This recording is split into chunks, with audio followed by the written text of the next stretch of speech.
This is not a block-by-block tutorial, but instead, I'll be teaching you Minecraft's basic mechanics as simply and as easy to understand as possible.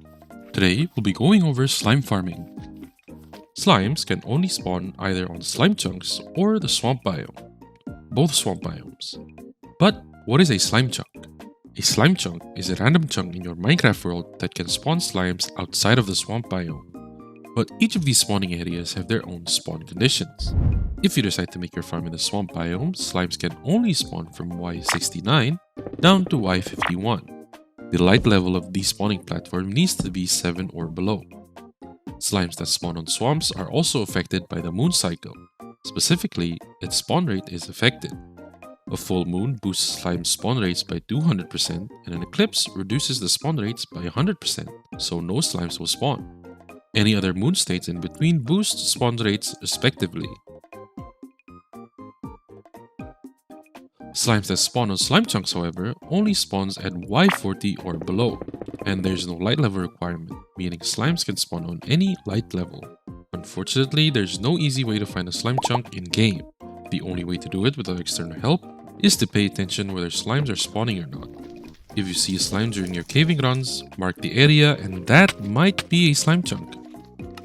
If you do have access to the world seed, however, you can input the seed in a slime chunk finder to figure out the world's slime chunk easily.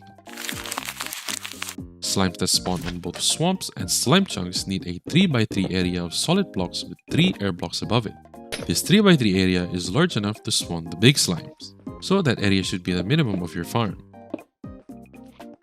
Once you've set up the spawning area for your slime, there are a couple of options on how to kill and collect their drops. You can use iron golems and snow golems to lure them into a centralized killing area, or you can let them wander off into their deaths, because slimes will wander even when they have nothing to target. The slime's aggro range towards these golems is a 16 block spherical radius. Slimes are vulnerable to all damage types: falling, fire, freezing, drowning, and cactus. So you can pick and choose which is easier for you to use.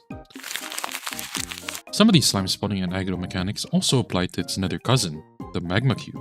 Just like how slimes only spawn on swamps, mangrove swamps, and slime chunks, magma cubes only spawn on nether waste, basalt deltas, nether fortresses, and magma cube spawners found in some bastions, regardless of the light levels.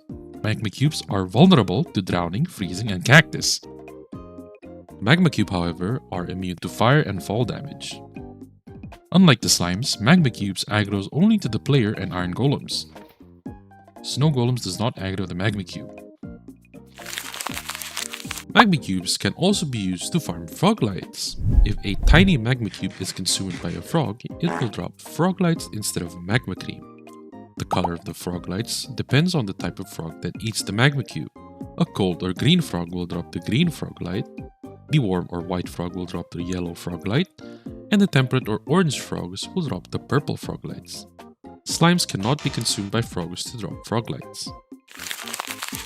I hope this was easy enough for you to understand, and I hope that you learned something new. As always, if you want to learn more, all the wiki links used are in the description. If there's anything I missed, or if there's any questions, drop them down below in the comments. Peace!